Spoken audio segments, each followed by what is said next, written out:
오전에 전할 말씀인데 오전에 이제 선교에 대한 것들을 한 분이라도 더 알아야겠기에 설교 순서를 바꿨습니다. 우리가 이해하고 있는 한 이 성경은 많은 부분에서 세상과는 다른 그런 견해들을 드러내고 있습니다. 자살의 문제, 또 낙태의 문제, 그리고 이혼의 문제 등등. 그래서 어떤 사람들은 이제는 교회가 성경을 해석할 때 세상의 현실을 반영을 해야지 된다라고 이야기를 하고 있습니다. 하지만 성경은 세상 돌아가는 이치에 따라서 그렇게 변하고 사람들 입맛에 맞춰서 해석될 수 있는 그러한 책이 아닙니다. 그래서 성경과 그 성경을 해석하는 교회는 적어도 세상에 대해서 다른 견해와 어떤 기준점을 제시할 수 있어야 할 것입니다. 만약에 교회와 이 하나님의 말씀인 성경이 세상에 그 기준을 제시하지 못한다면 결과적으로 이 세상에서 하나님의 존재성을 드러낼 수 있는 곳은 그 어디에도 존재할 수가 없는 것입니다. 그렇기 때문에 교회가 세상과 융화되고 세상에 녹아져서 그저 세상의 것들을 받아들이고 적당하게 타협해서는 안 되는 것입니다. 또 한 가지, 교회는 성경을 제대로 해석할 수 있는 능력도 있어야 된다는 것입니다.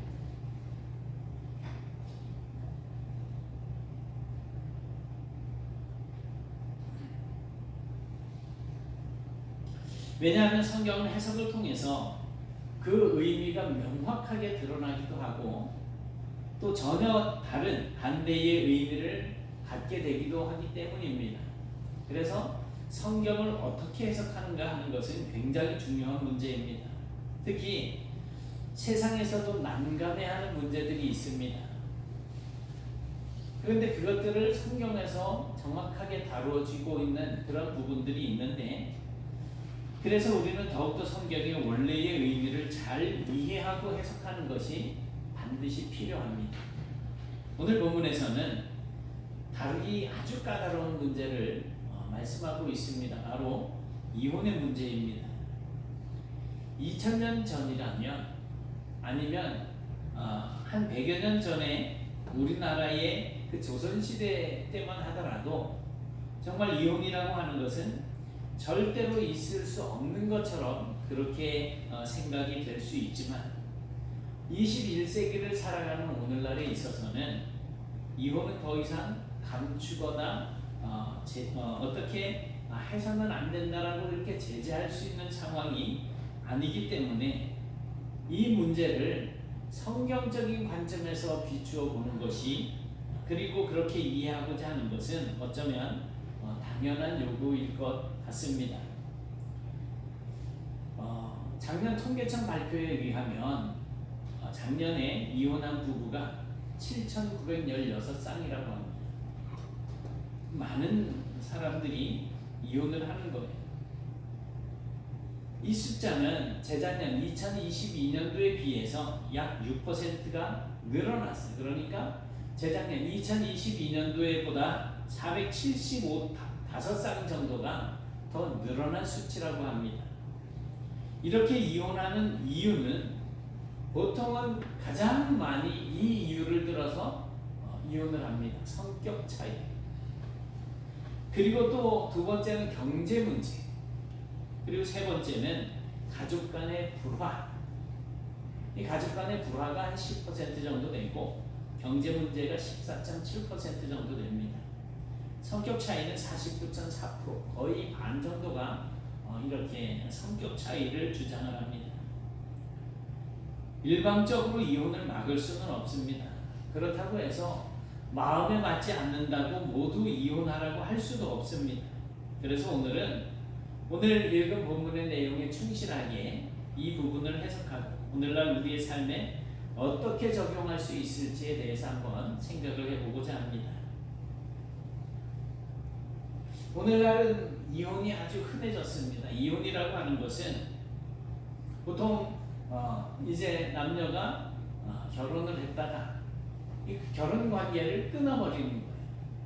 그래서 남이 되는 거지.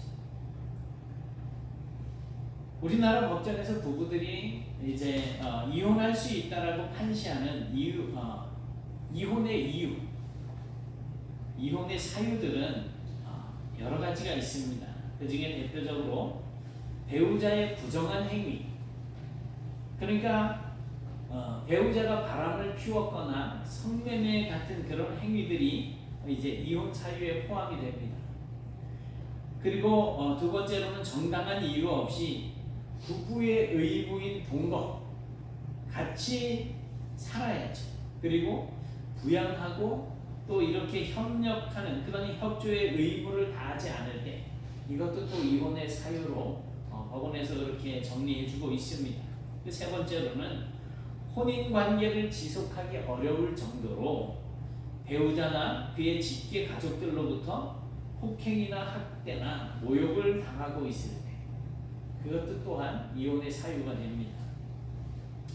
그리고 이제 배우자가 행방이 불명이 돼서 살았는지 죽었는지 알 수 없는 기간이 3년 이상 지속이 되었을 때, 이것도 또한 이혼 사유가 되기도 하고요. 그 밖에 혼인 관계를 지속하기 어려운 중대한 사유가 있을 때 이혼 사유가 된다는 것입니다.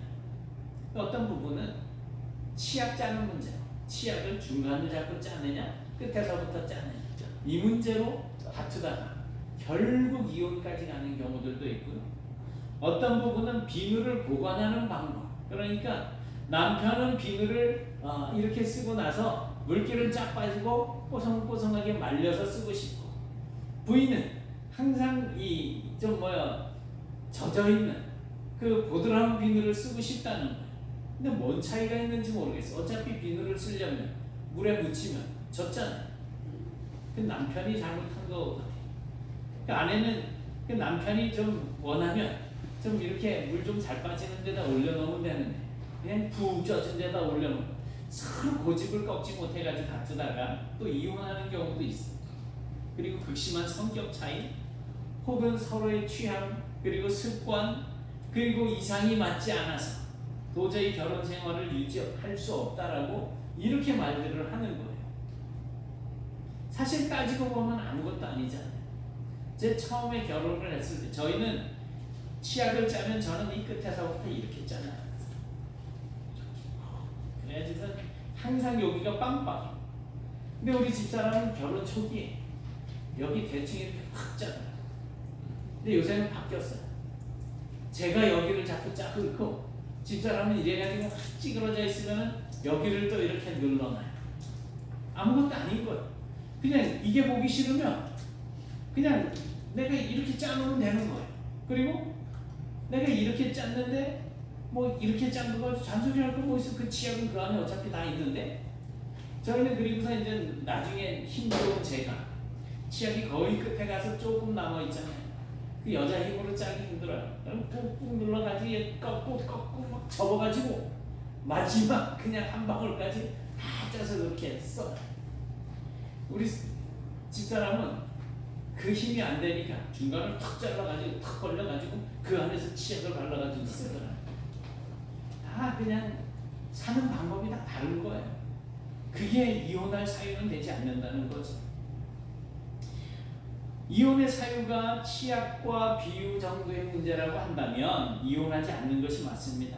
그것은 살면서 충분히 해결해 나갈 수 있는 문제. 어떤 사람들은 남편이 변기 뚜껑 열고 서서 오줌 넣는다고 바가지 뜯다가 싸워서 이혼하는 경우도 있어요. 그런데 우리가 알아야 될 게 뭐냐면, 남자는 이 방광에서부터 이렇게 이 요도가 휘어져 있어요. 이렇게 휘어져 있어요. 그럼 남자가 앉아서 오줌을 넣게 되면 요 정도로 휘어있던 놈이 이렇게 꺾어져요. 전립선이 늘려지고, 그래서 소변을 시원하게 못 보는 경우가 많아요. 여자들보다 3배는 길어요. 여자들은 한 3cm? 3cm에서 5cm 정도 되는데 남자들은 15cm 정도 돼요, 길이가. 그러니까 이게 꺾어졌다고 생각을 해보세요. 특히 나이 들어서 이 근육이 좀 기능이 저하된 분들은 더 힘들어요. 그런데 서서 오줌 남자는 서서 오줌 누는 게 또 특징이잖아요. 그걸 튄다고 좀 튀면 여보 당신이 튄 거 좀 물 좀 뿌려가지고선 정리 좀 하고 나와요 이래도 되고, 아니면 내가 가서 앉을 때 남편께 튀어 있어. 그럼 좀 물 뿌려서 닦아가지고서 쓰면 돼요. 그거 뭐 얼마나 걸리겠어. 근데 그게 다툼의 원인이 돼서 나중에는 이혼의 사유가 돼. 10년 전, 20년 전에 그 문제를 다 끄집어내가지고 바가지 박박 긁으면서 잔소리해야 되는 이런 거 아무것도 아니에요. 사실 살면서 충분히 해결해 나갈 수 있는 그런 문제들입니다. 그런데 마가복음 19장 9절에 보면 성경에서조차도 이혼할 수 있는, 이혼이 허락되는 한 가지 사유가 나오고 있습니다. 바로 간음이에요. 음해. 하지만 그 외에는 일반적으로 이혼이 허락되지 않았습니다. 유대 사회에서 이혼을 하려고 하면 엄청 힘들어요. 일단은 1년 된 양 가죽에 이혼 증서를 써줘야 돼요. 그 이혼 증서를 쓰려면 1년 된 양 가죽, 글씨를 쓸 수 있는 양 가죽을 구해야 돼요. 그것도 또 거위털 가지고서 펜을 만들어 가지고 써야지. 근데 이 거위털이 그렇게 흔하지 않아서 구하기가 너무 어려워. 그런데 또 지워지지 않는 이 뭐예요? 까만 그런 잉크를 구해 가지고 써야 되는데 이게 또 구하기가 쉽지 않은. 그러니까 그리고 또 그 이혼 증서를 쓰려고 그러면 랍비 앞에 가서 써야지. 그리고 2명의 증인들이 있어야지. 그러니 애인에 들어와서 이혼하네 이 말이 나오도록 결국에는 뭐예요? 이혼하지 말라는 거예요. 그럼에도 불구하고 이제 이혼을 하려고 한다면 이 이유로 해라. 근데 가능한 것도 이혼 증서를 써주라고 그런 것은 그거는 당연히 이혼해야지 된다라는 것이 아니고 너희들의 마음이 완악하기 때문에 하나님께서 허용한 것이지 이혼하라고 하는 것은 아니다라고 말씀을 하는 거예요. 이 모세는 이혼을 허락했잖아요. 허락했을까요? 모세는 이혼을 허락했을까요? 기독교적 이혼에 대한 관점을 물을 때 사람들은 다짜고짜 이렇게 묻습니다. 그래서 성경은 이혼을 하라고 합니까? 하지 말라고 합니까? 우리 뭐라고 대답을 해야 될까요? 네? 하지 말아라. 이게 하지 말아야지 되는데 그런데 피치 못할 사정이 생겼어요. 그냥 여자가 바람이 나가지고 맨날 밖으로만 나돌면 어떻게 해야지 돼? 남자가 바람이 나가지고 맨날 바깥으로 나돌면 어떻게 해야지 돼? 집에는 안 들어오면 맨날 두드려 패. 요새는 여자들도 힘이 센 여자들이 많아져가지고 남자를 발로 걷어차서 갈비뼈 부러뜨리는 경우들이 많더라고요. 조영재 원장님 독특한 거 보니까 경험이 있으신 거예요 지금? 예? 힘이 없어요. 바리새인들이 예수님께 몰려왔어요. 그리고 묻습니다. 이혼하는 것이 가능합니까? 아닙니까? 그랬더니 예수님께서는 율법에서는 어떻게 명하고 있느냐고 그렇게 묻습니다. 그러니까 그들은 이혼 증서만 써주면 이혼이 가능한 것으로 이야기합니다라고 대답을 했습니다.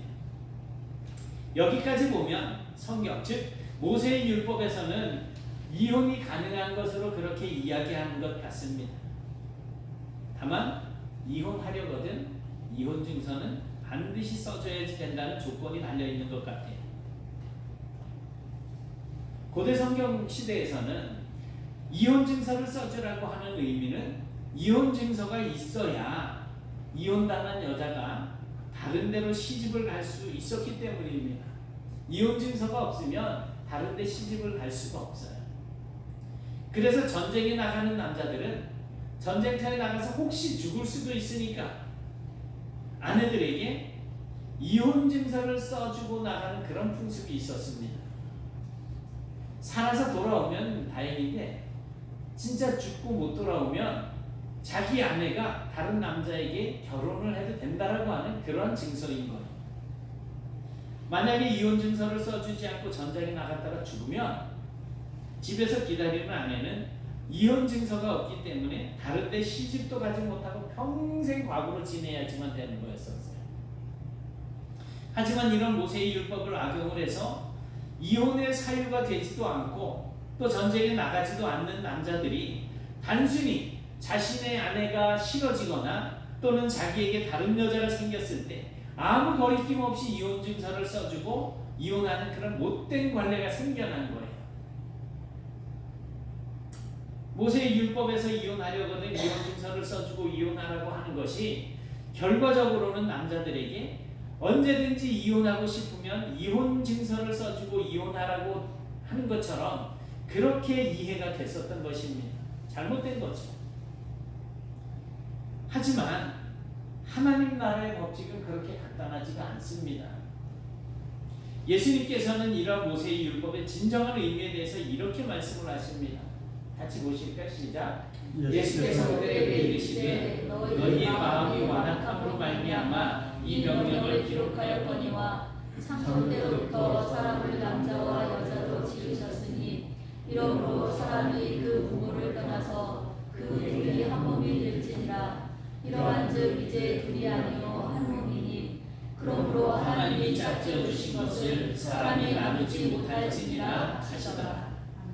그렇습니다. 사실 모세의 율법에서 이혼하려거든 이혼 증서를 써주라고 하는 이 문구는 이혼을 허락한다라고 하는 문구가 아니고 이혼하지 말라는 의미입니다. 이렇게 생각하는 이유는 5절에서 알 수가 있어요. 너희의 마음에 완악함으로 말미암아 이 명령을 기록한 것이다. 너희의 마음이 완악하기 때문에 어차피 이혼할 거기 때문에 어차피 이혼해서 너의 아내를 그냥 사회적으로 매장을 시킬 바에는 차라리 이혼 증서를 써서 주어서 가서 새 삶을 살도록 해주라는 거예요. 그러니 사실은 마음을 완악하게 해서 이혼하는 그러한 일이 있어야 된다는 거예요? 없어야지 된다는 거예요? 마음을 완악하게 하지 말라는 거예요. 마음을 완악하게 하는 것은 하나님의 뜻이 아니잖아요. 그러니까 마음을 완악하게 하지 않으면 이혼하지 않는다는 거잖아요. 그러니까 이혼하지 말라는 거예요. 이 말씀은 요즘에 와서는 남자나 여자에게 공통적으로 적용되어야지 될 것입니다. 남자와 여자가 만나서 결혼을 할 때 그냥 만났는데 우리 결혼이나 합시다 한번 해보죠 뭐 이래고선 대충 하는 사람들 없잖아요. 우리 신집사님 박권사님을 사랑하셔서 결혼하셨을 거 아니에요. 예. 오, 자신 있게. 네? 우리 유재선 집사님은 조용재 권사님을 사랑하셔서 결혼을 하신 거 맞아요? 예. 오. 조용재 권사님. 네. 네? 근데 막 저는 막 이랬잖아요. 지금도 활동이 돼요. 우리는 흔히 결혼을 할 때 사랑하기 때문에 결혼을 한단 말이에요. 사랑하지도 않는 배우자를 만나가지고 저 사람이 마음에도 안 들고 하는데 결혼할 생각을 가질 사람은 거의 없을 거예요.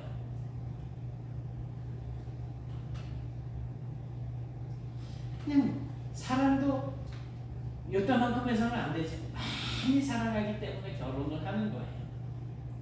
그런데 이혼을 하고자 할 때는 뭐라 그래요? 꼴 보기 싫어서, 싫어져서, 아주 지극히 싫어져서 이혼을 한다고 이야기를 한단 말이에요.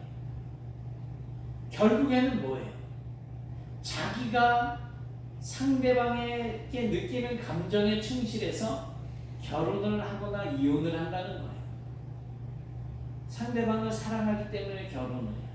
상대방이 싫어져서 이혼을 해요.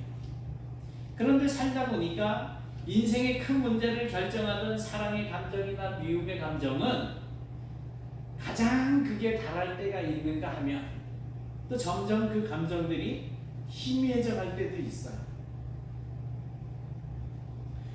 불같이 사랑하던 때도 있었지만 그랬던 사랑의 감정이 시간이 지남에 따라 조금씩 흐려지고 미웠던 감정도 시간이 지나감에 따라서 이제 흐려지는 그러한 경우들이 있다는 겁니다. 그래서 이혼에 대한 결정도 그렇습니다. 그때는 그래 잘했어, 잘 헤어졌어 라고 이렇게 생각을 할 수 있겠지만 나중에 시간이 지나고 나면 어떤 생각들이 들게 되느냐 하면 아유 그때 조금만 더 참아볼 걸, 그런 마음이 누구에게나 다 들어요. 왜냐하면 이혼이라고 하는 것은 결혼과는 달리 그 마음에 아주 큰 상처를 남기기 때문에 그렇습니다. 마음에 상처를 남긴다니 마음에 보이지 않는데 무슨 상처가 생기겠느냐 하는 건데, 단순히 남편과 아내 본인들뿐만 아니라 자녀들과 부모들 그리고 주변 사람들에게까지 해결이 될 수 없는 큰 상처를 남기는 것이 바로 이혼이라는 거예요. 그리고 그런 이혼의 상처는 평생 안고 살아갑니다. 그래서 순간순간 그 시간들이 되살아나서 이혼의 아픔과 고통을 가중시킨다고 합니다. 여러분, 물론 성경에서도 어쩔 수 없는 경우에는 이혼이 가능하다고 말씀을 하고 있습니다. 예를 들어서 배우자가 간음을 행한 경우입니다. 즉 간음을 행하고 다시는 자기 본래의 배우자에게 돌아가지 않는 상황이라고 한다면 그 사람은 이제 못 보는 상황이 된 거잖아요. 그러면 마치 전쟁에 나가서 죽은 것과 같은 그런 상황이 되기 때문에 그는 반드시 자신의 아내에게 이혼을 써주어야 되는 그런 상황이라는 것이죠. 하지만 한때 아내와 다투거나 불편한 감정 때문에 빚어지는 문제라면 이혼에 대해서는 다시 한번 생각해 보는 것이 맞습니다. 그것이 예수를 믿는 성도에게 현명한 판단입니다. 왜냐하면 하나님의 말씀을 볼 때 여자, 즉 아내는 어떻게 만들어졌어요? 남자의 갈빗대를 취해서 하나님께서 남자를 깊이 잠들게 한 다음에 갈빗대를 하나 취해서 여자를 만드셨잖아요. 그리고 그 여자를 남자에게로 데리고 왔어요. 남자가 여자를 보는 순간 뭐라 그래요? 이는 내 뼈 중에 뼈야, 내 살 중에 살이다. 그 내 뼈, 내 살이라는 말이 그럼 뭐예요? 곧 이 여자는 나라는 거예요, 나. 그래서 하나님께서는 둘이 연합해서 한 몸을 이루라고 말씀하시잖아요. 부부는 한 몸이에요. 촌을 나누지 않잖아요. 무촌이에요, 무촌. 자, 그런데 내가 좀 불편하다고, 이게 불편하다고 내가 내 몸을 잘라낼 수는 없잖아요. 그거를 잘라낼 때는 당연히 고통이 따를 수밖에 없습니다. 아까 우리가 봤던 그 말씀입니다. 한 몸을 둘로 나누게 된다면 우선 상상할 수 없는 고통이 뒤따르게 될 것입니다. 내 몸의 일부가 떨어져 나가는 아픔과 그 몸의 일부가 부족한 상태로 나머지 일생을 지내야지 되는 고통이 수반되는 것이 바로 이혼이라는 거예요. 보통 사고로 팔을 잃거나 다리를 잃거나 했던 분들이 여기잖아요. 만약에 팔을 잃었으면, 그런데 손끝이 아프다고 느끼는 이러한 고통을 느낀다고 하더라고요. 그만큼 몸의 일부가 없으면 그냥 그만큼 허전하고 그것으로 오히려 내 몸이 더 가벼워지고 더 자유스러워지는 것이 아니고 그로 말미암아서 고통이 수반된다는 말이에요. 이혼도 그와 같다는 것입니다. 그래서 폭력이나 불륜이나 어떤 이유에서든지 그것이 내 몸을 잘라내야만 하는 이유는 될 수 없다는 것입니다. 물론 몸의 일부를 잘라 버려야지 될 때도 필요합니다. 예를 들면 암과 같은 병이 내 몸 안에서 자라나고 있다. 잘라내야죠. 그것이 나를 전체의 삶을 해롭게 할 때는 잘라내야만 합니다. 그러나 그럴 때도 여전히 고통은 따라온다는 거예요. 내 몸의 일부를 잘라내는 것이기 때문에. 같은 이유로도 어떤 사람은 참고 견디면서 사는데 어떤 사람은 바로 이혼으로 가는 그런 사람도 있습니다. 그래서 선택은 본인의 몫이에요. 누가 뭐 이래라 저래라 할 것도 아니고 본인의 선택. 그런데 남편이 불륜을 저질러서 이혼을 한 아내의 경우 저 꼴보기 싫어 뭐 이러면서 그냥 그 바람핀 남편 그냥 괴롭혀가지고선 막 박박 끓고 뭐 어떻게 해서든지 해서 이혼을 하고 난 다음에 70%가 후회를 한다는 통계가 있어요. 그래서 생각해 볼 수 있는 것은 남편이나 아내를 불쌍히 여기고 사랑하는 마음이 조금이라도 남아있다면 당연히 좋은 관계로 회복될 수도 있다는 것입니다.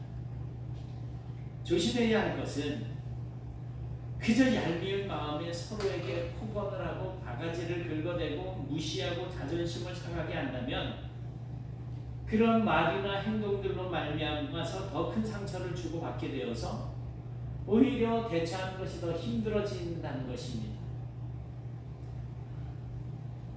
그리고 이혼의 궁극적인 고통은 아내나 남편이 받는 것이라기보다는 바로 그 자녀들이 받습니다. 그래서 아이들을 이혼의 최대 피해자라고 그렇게 표현하기도 합니다. 오늘 성경의 원리를 우리가 살아가는 이 삶의 현장에 적용한다는 것은 정말 쉽지 않은 문제입니다. 그럼에도 불구하고 성경은 종교적인 율법이나 어떤 명령의 문제를 넘어서 인생의 지혜를 배울 수 있도록 그렇게 해주고 있습니다. 적어도 이혼하는 문제에 대해서는 이미 역사를 통해서 수없이 많은 신뢰와 결과를 경험을 하고 그 고통을 잘 알고 있는 그런 성경이기 때문에 성경의 권고를 우리가 무시할 수는 없습니다. 그래서 성경에서 주고 있는 교훈, 그런 경고들을 우리는 아주 무겁게 받아들일 수 있어야 됩니다. 성경에서는 이혼이 불가능하다라고 이야기하고 있지는 않습니다. 하지만 한순간 감정의 문제로 이혼을 하게 된다면 그 결과적인 고통은 나머지 일생을 살아가는 동안 자기가 고스란히 떠안아야 될 문제이고 더불어서 그 자녀들을 비롯한 주변 사람들에게 더 크게 고통이 가해질 수 있다는 점을 우리가 기억을 해야지 될 것입니다. 그리고 그 고통은 몸 한쪽을 도려내는 아픔이고 몸 한쪽이 없어진 상태로 나머지 인생을 살아가야만 하는 것과 마찬가지가 된다는 것입니다. 결혼이라고 하는 것은요, 한 몸을 이루는 것이기 때문에 이혼은 몸의 한 부분을 떼어내는 것과 같습니다. 그래서 이혼을 하고 난 이후에는 반드시 고통이 따르게 될 수밖에 없습니다. 나는 괜찮아 아무리 자기 최면을 하고 부르짖는다고 하더라도 그것이 괜찮은 것일 리가 없습니다. 몸을 잘라내는 고통을 당하지 않기 위해서는 우리가 치료를 받고 예방하는 것이 중요합니다. 저희 지난번에 건강검진 받을 때 작년 또 그 전에 한 3년 전인가요? 아들 용종을 잘라냈어요. 위에서도 잘라내고 대장에서도 잘라내고 몇 개를 이렇게 잘라냈어요. 한 10몇 년 전에도 잘라냈는데 그게 그냥 내버려두면 암으로 발전할 수 있는 위험한 것도 한 가지가 있었다고 하거든요. 그런데 미리 잘라내고 난 이후에 몸이 그나마 건강하게 유지가 되었었던 건데 그렇게 우리가 이렇게 몸을 잘라내는 고통을 당하지 않기 위해서 미리 치료를 받고 미리 그 병이 생기지 않도록 예방하는 것, 그것이 중요합니다. 결혼은요, 하나님께서 제정해 주신 거예요. 사람이 그저 만들어낸 제도가 아니에요. 그렇기 때문에 나의 감정을 너무 앞세우거나 또 무너뜨릴 수 있는 것이 아닙니다. 이미 갈라선 경험을 가지고 있다면 이제 봉합하고 또 하나된 삶을 살기 위해서 노력하는 것도 필요합니다. 네가 나를 미워서 버렸으니 나도 너를 평생 미워할 거야. 이거는 옳은 믿음의 처사가 아니에요. 이혼을 했을 때 성경에서는 뭐라고 이야기를 해요?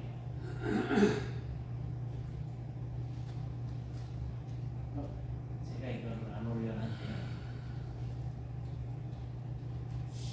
고린도전서 7장 10절 11절 말씀입니다. 결혼한 자들에게 내가 명하노니 명하는 자는 내가 아니요 주시라. 주님이 명령하신다고 바울이 말을 하고 있는 거예요. 고린도전서 7장 10절 11절. 여자는 남편에게서 갈라서지 말라는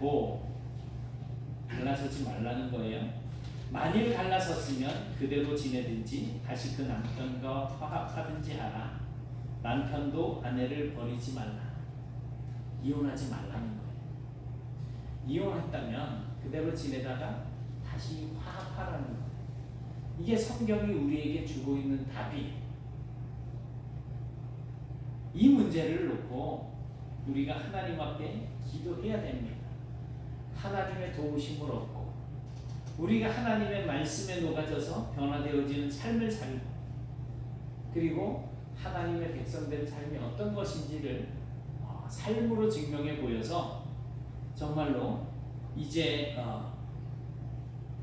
떠난 배우자를 다시 불러들이는 것, 이것이 중요합니다. 오늘 하나 되게 하시는 하나님의 은혜와 또 그것을 유지하게 하시는 지혜가 오늘 저와 여러분에게 충만하게 임하게 되시기를 주님의 이름으로 축원합니다. 사랑의 하나님 고맙습니다. 정말 저희들이 입에 이렇게 거론하기도 쉽지 않은 이혼의 문제를 오늘 또 이렇게 말씀을 생각하게 하시니 감사합니다.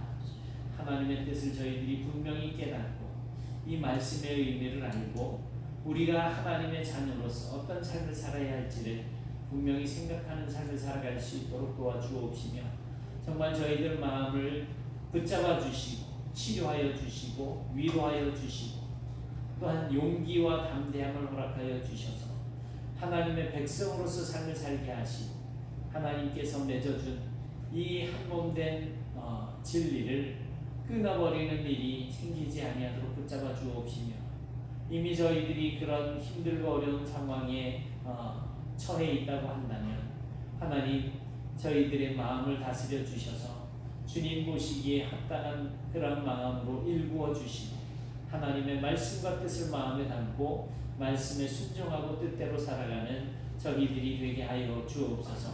오늘 우리 모든 성도들의 가정들마다 복과 은혜를 풍성하게 부어주셔서 앞으로는 사소한 문제로 다투는 일이 없게 하시고 오직 서로를 위해서 배려하고 또 위로하고 또 아껴주고 사랑하는 이러한 관계가 끊임없이 발전적으로 일어날 수 있도록 도와주옵소서. 예수님 이름으로 기도드리옵나이다.